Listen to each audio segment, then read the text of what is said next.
محمد رسول اللہ۔ آپ بچے ایک دعاؤں کا سیشن کرتے ہیں جس میں آپ بچے کلمے بھی پڑھ رہے ہوتے ہیں۔ اچھی بات ہے، اس طرح کلمے آپ کو یاد بھی ہو جاتے ہیں، ذاکرہ بھی ہو جاتا ہے، اور روزانہ آپ سارے کلمے پڑھ رہے ہوتے ہیں۔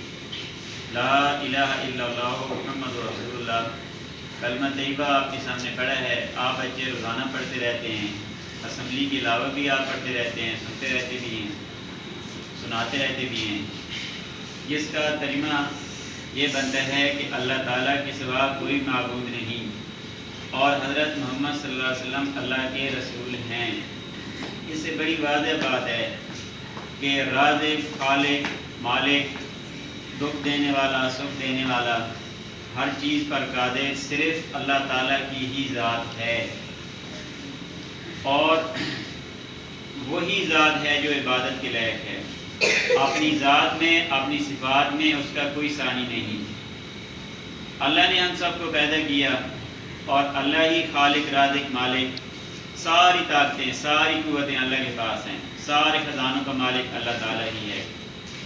ایک چھوٹا سا واقعہ آپ سے شیئر کرتا ہوں۔ بغداد شریف کا واقعہ ہے کہ ایک ظالم بادشاہ تھا اور مدرسے کے استاد محترم کو انہوں نے بلا بھیجا کہ میرے آپ چند سوالوں کا جواب دیں، اگر آپ جواب دے سکیں گے تو آپ کی جان بخشش ہو جائے گی، ادروائز آپ کو سزا ملے گی۔ تو بادشاہ بڑا ظالم تھا، جو ان کے سوالوں کا جواب نہ دے پاتا یا ان کی بات پہ پورا نہ اترتا تو وہ کڑی سزا دیتا یا وہ شہید کرا دیتا تھا۔ تو استاد محترم بڑے پریشان ہوئے۔ ہمارے پہلے امام حضرت امام ابو حنیفہ رحمۃ اللہ علیہ، یہ اس ٹائم شاگرد تھے انہی استادوں کے، تو انہوں نے جب یہ بات ان تک پہنچی تو انہوں نے کہا استاد محترم بادشاہ سلامت کے جوابات دینے کے لیے میں جاؤں گا، ان کے سوالوں کے جواب میں دوں گا۔ تو انہوں نے کہا ٹھیک ہے جی آپ چلے جانا۔ مقررہ وقت پر دربار سجا ہوا تھا اور ان کے شاگرد استاد محترم کے امام صاحب یہ پہنچ گئے، بچے تھے، طالب علمی کا دور تھا، تو دربار بھرا ہوا تھا درباریوں سے اور لوگ جمع تھے اور اس بات کا انتظار کر رہے تھے کہ ابھی سوال و جواب کا سلسلہ شروع ہونے والا ہے۔ اچھا، پہلا سوال بادشاہ نے کیا کہ آپ مسلمان کہتے ہیں کہ اللہ ہے، اب آپ بتائیں کہ اللہ پاک نظر کیوں نہیں آتے؟ اللہ ہے، اللہ پاک نظر کیوں نہیں آتے؟ اب امام صاحب نے دودھ منگوا لیا اور بادشاہ سلامت سے پوچھا کہ آپ بتائیں اے بادشاہ سلامت کہ اس میں مکھن ہے؟ انہوں نے کہا کہ بالکل اس میں مکھن موجود ہے۔ تو امام صاحب کہنے لگے کہ اس میں نظر تو نہیں آ رہا۔ انہوں نے کہا کہ نظر تھوڑے ہی آ گیا، ایسے اس دودھ کی ہم دہی بناتے ہیں، پنجابی چاہتے نا کہ اسی جاگ لینے ہیں، پھر اس کے ایک پروسیس ہوتا ہے، پھر اس کے بعد لسی بنتی ہے اور مکھن الگ ہو جاتا ہے، پھر مکھن نظر آتا ہے۔ کہا کہ آپ ظالم بادشاہ ہیں، غیر مسلم ہیں، ایسے تھوڑی آپ کو اللہ نظر آئے گا۔ آپ اللہ پر ایمان لے آئیں، اللہ کے نیک بندے بنے، جب آپ اللہ کے قریب ہوں گے اللہ آپ کو نظر آئے گا۔ اچھا، پہلے سوال میں بادشاہ لاجواب ہو گیا۔ اب دوسری بات انہوں نے کہی کہ چلو مان لیا کہ اللہ ہے، اب یہ بتاؤ کہ اللہ کتنے ہیں؟ اللہ کتنے ہیں؟ اللہ ایک ہے۔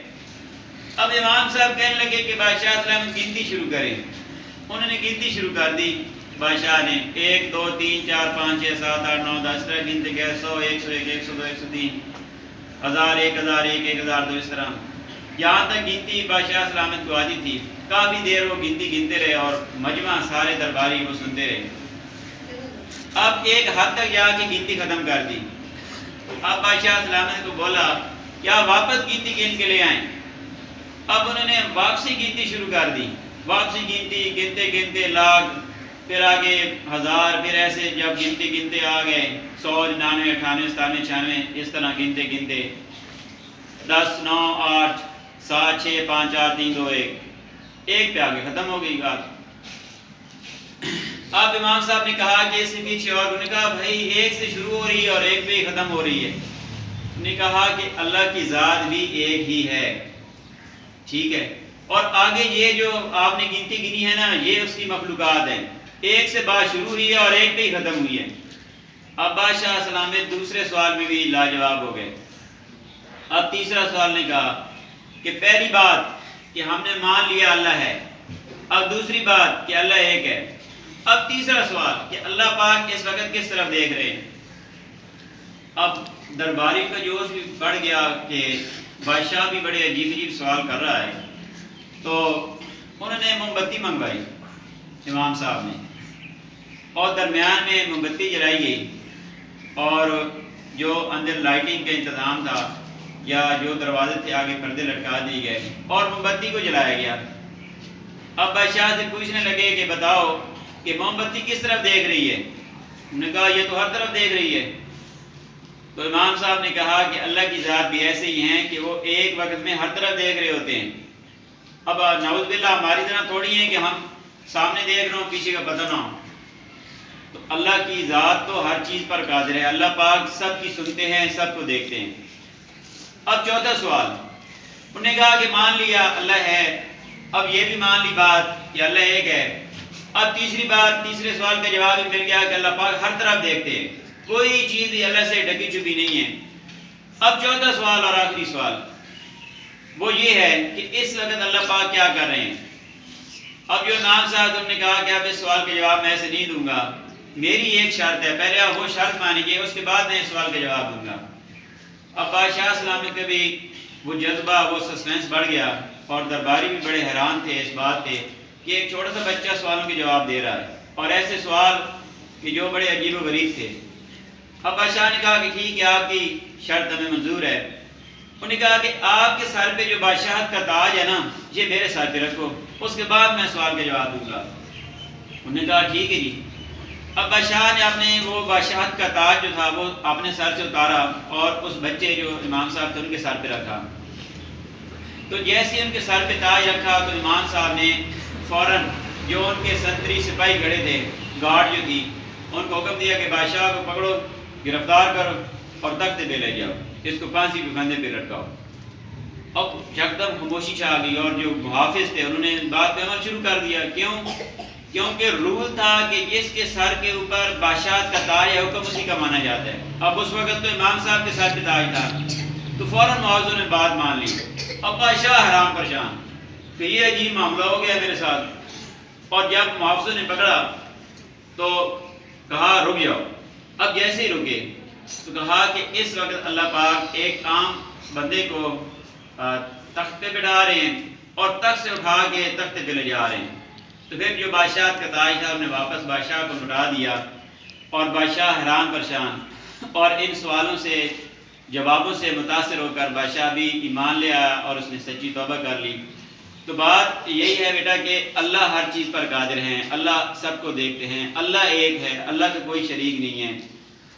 اب کالا پہاڑ ہو، کالی چیونٹی ہو اور کالی رات ہو تو اللہ پاک اس کی دل کی خواہش کو بھی جانتے ہیں. وہ جو کیڑی، وہ جو چیونٹی چھوٹی سی مخلوق ہے، اب وہ چلتی ہے تو اس کے چلنے کی سرسراہٹ آہٹ کو بھی سنتے ہیں. تو اللہ تعالیٰ ہر چیز پر قادر ہیں. تو ہمیں اللہ تعالیٰ کی عبادت کرنی چاہیے، اور عبادت میں بالکل سستی نہیں ہونی چاہیے، کیونکہ اللہ نے ہمیں پیدا کیا ہے اور عبادت ہم پہ فرض ہے. اللہ کو ہم ہر وقت یاد کرتے رہیں، اٹھتے بیٹھتے سوتے جاگتے ہر حال میں اللہ کا ہمیں ذکر ادا کرنا چاہیے اور اللہ کو یاد رکھنا چاہیے. اللہ تعالیٰ سے دعا ہے کہ اللہ تعالیٰ ہمیں اپنا نیک بندہ بننے کی توفیق عطا کرے. آمین. Thanks to our student.